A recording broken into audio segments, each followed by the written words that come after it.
Hey everyone, welcome back to Gear 182. Brian and Stefan here. This episode is kind of an interesting one. We've had a couple people reach out to us to kind of go over this. Brian actually owns one of these, and it's the Gibson ES-335 Studio. Now, the one that we're talking about is the one that was made in 2013. So the Gibson made the Studio 335s between 1987 and 94. And just like the 335, it's the same thing. It doesn't have the F-holes, which was a big thing for, especially in the 2013 models. In 2013, Gibson released a stripped-down 335 Studio with a single Dirty Finger Plus pickup, which was kind of cool.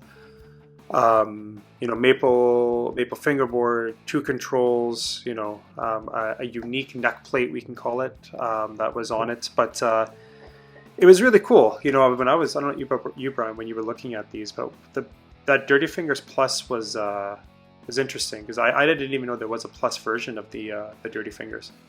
Yeah, I obviously am a big Tom fan, and when I saw this guitar, imagine it without the stripes, I was just thinking, is Gibson trying to make like a cheap version of the Tom DeLonge that they could sell? It had the same slim tapered neck as the Tom DeLonge Gibson.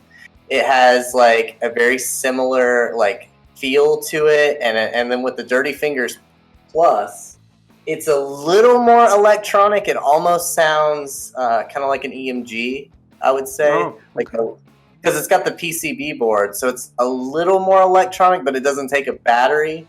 But it's still a very hot pickup, and they also put this like metal ring around it, which you could take off if you wanted. And then it's got the volume and tone down there. Now notice that it's missing something. What do you see missing there, Stefan?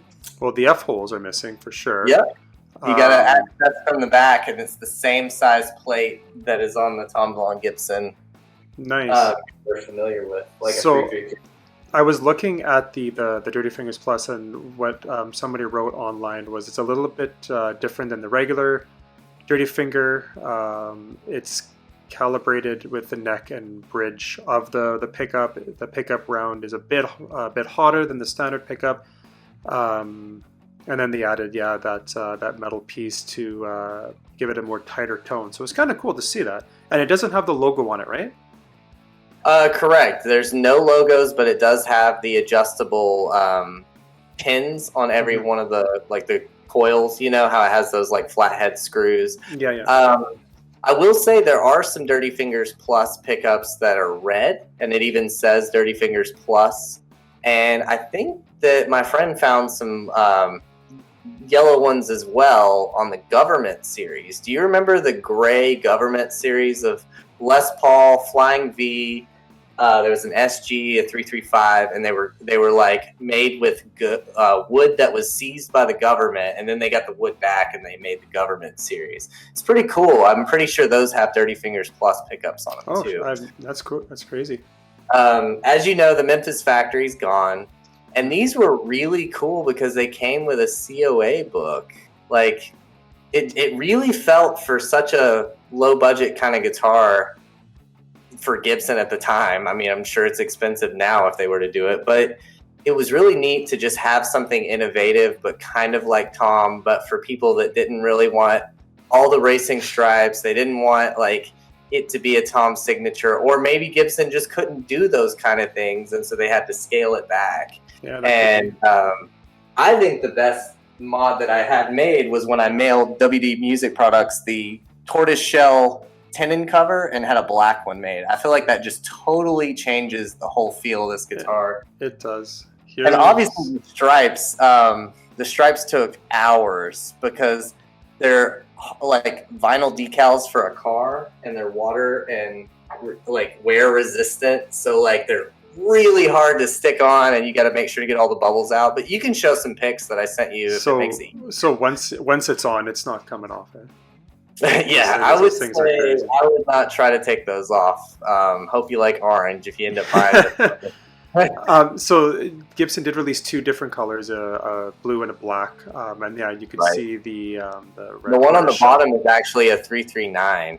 By the way, it's got a smaller body style. Our friend Sal uses one like that. But I'm very partial to the 335 like you. Yeah. And then some of them have, notice the top one has the, what is that called, trapeze on there instead of the hardtail bridge, like with the 2 studs. It's got the trapeze that goes down the body. I'm a Tom fan and I'm a 335 fan, so like, you know, I like the traditional hardtail myself, and then the black was the one that I wanted. You can see the original tortoiseshell guard on there. I was not a huge fan of that color. It was also on the truss rod cover. That was something else I swapped. Yeah, but I wonder why they went with that color, because it does, the contrast is very different. Yeah, for the red tortoise. If you watch Trogley's video, he says it's a very acquired taste. Like once you start to get used to it, you'll like it more, but it does take a minute to accept it. And I kind of agree on the tortoiseshell. Yeah, well, especially the black. Like if you had like yours like a black with the white outline, I think that stands out a heck of a lot more than a red tortoise. But that's just me. I mean, there's some legal issues. They were still making the Tom Gibson, as far as we know, up to 2011 was the newest one we've seen. So maybe there was some lingering contracts that they couldn't do certain things. Maybe that's why they had to change the tenon cover. But yeah, that could I don't know. They only made these 1 year, and they're kind of limited and pretty cool guitars. Yeah. What else? So, mine. So at least here, like one thing about the Gibson is you can see it has no, I'm just kidding. You can see I changed the truss rod cover on there. It's just sitting there in front of my rack because I just want to show it off. This guitar from a distance looks awesome.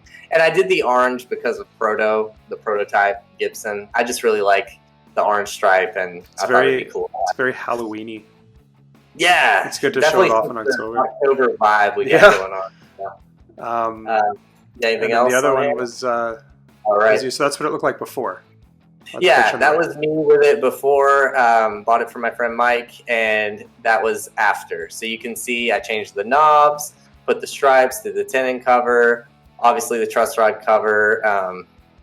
It's an awesome, I mean, it looks cool, man. Like people see it when it's like on the stand or on the wall, and they're just like, whoa, what is that? It looks awesome. And so we've had a few comments on one of our videos, so I just thought, hey, let's do a video on this guitar. Yeah. Tell everybody what it is. Yeah, the just in general, just the studio. I think there's been quite a few people that have picked one up. I didn't see many people do the stripes on it, so that was kind of cool. But it was. They're going for pretty good. I do not recommend. It was not fun. Like I had to take all of the hardware off, and then like this is actually 2 pieces. You put this one on, and then you put the second one, and it was so hard to line it up perfectly. Oh my gosh. And then you have the issue with the bubbles. You gotta.